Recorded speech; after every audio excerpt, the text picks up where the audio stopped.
अस्सलाम वालेकुम दोस्तों, बहुत प्यारा मौसम है। मैं इस वक्त घूम रहा हूँ अपने घर के करीब फसल में। देखो कितनी खूबसूरत फसल है। फूल देखो, बहुत प्यारी सी खुशबू है।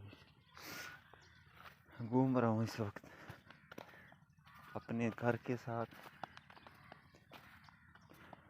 फसल में। ठंडी हवा चल रही, एंजॉय कर रहा हूँ। बहुत प्यारा मौसम है। देहात का मौसम बहुत खूबसूरत होता है, बहुत प्यारा मौसम होता है। यहाँ देखो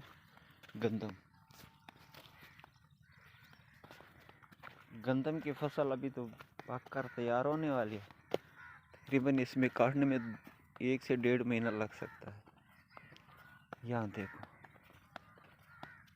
कनोला, फूल देखो, खूबसूरत माहौल,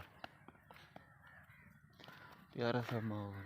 एंजॉय कर रहा हूँ, ठंडी हवा चल रही।